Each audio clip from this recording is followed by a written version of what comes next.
नरेला की जमीन हो रही गायब, खाकी वाले बने खलनायक। डीसीपी साहब के दामन पर भी दिल्ली पुलिस के जवान ने लगाए दाग। डीसीपी साहब ईमानदार हो गए तो पकड़ेंगे, कोई बात नहीं ना, भ्रष्टाचार है वो भी पकड़ ले ना पकड़े।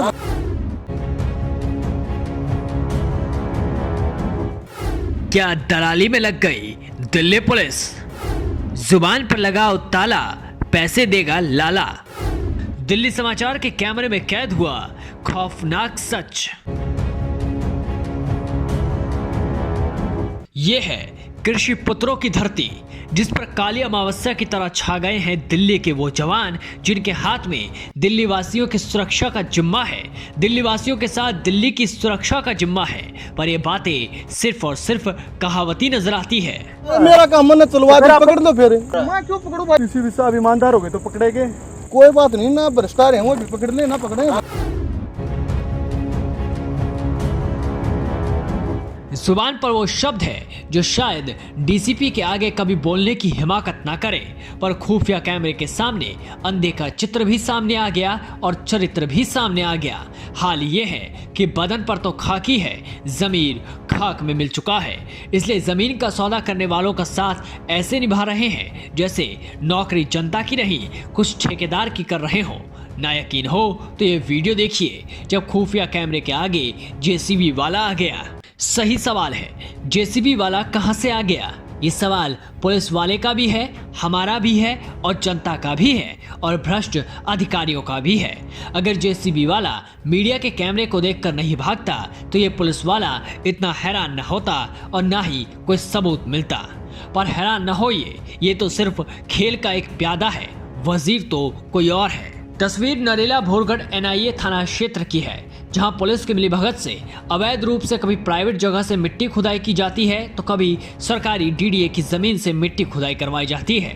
और ये सब फ्री में नहीं बल्कि लाखों रुपए की रिश्वत लेके होता है। इतना ही नहीं बल्कि उसके बाद चोरी की मिट्टी किसानों की कृषि योग्य भूमि पर डाल दी जाती है, जहाँ भूमाफियाओं के द्वारा अवैध कॉलोनियां काटी जाती है। दिल्ली समाचार का कैमरा वहां पहुंचा जहां डीडीए की जमीन है, जिस पर हक सरकार का है या फिर जनता का है, पर कुछ ठेकेदारों ने जमीन को अपना समझ लिया और अधिकारियों की मिलीभगत से जमीन खोदने लगे। आपको बता दें कि हम नरेला फेज 2 औद्योगिक क्षेत्र की तस्वीर दिखा रहे हैं, जहां पर प्लॉट में बेसमेंट खुदाई की सिर्फ 60% इस बेसमेंट को खोदने की परमिशन होती है, लेकिन पुलिस की मिलीभगत से यहां पूरा 100% बेसमेंट खोदा जाता है। हद तो ये है कि ये सारा कारनामा पुलिस वाले वहीं खड़े होकर करवाते हैं। सिर्फ यही नहीं बल्कि सरकारी जमीन से भी पुलिस मिट्टी उठवाती है, और जब मीडिया का कैमरा वहीं पहुंचा तो जेसीबी वाला वहां से जेसीबी लेकर भाग गया।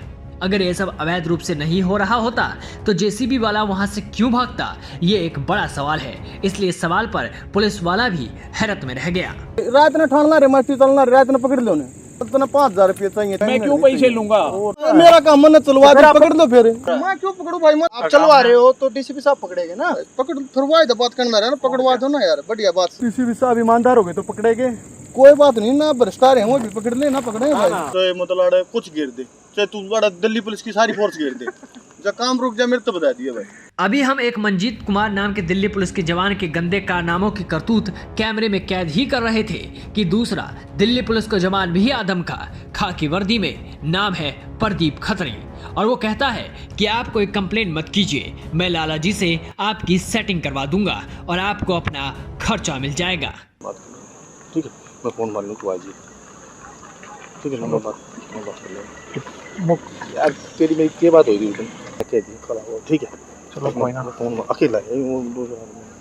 अब सवाल ये है कि लाला जी कौन है और क्या दिल्ली पुलिस के जवान लाला जी के लिए काम करने में लगे हुए हैं? सरकारी संपत्ति को नुकसान पहुंचाकर अपना पेट भरने वालों पर एक्शन कब होगा?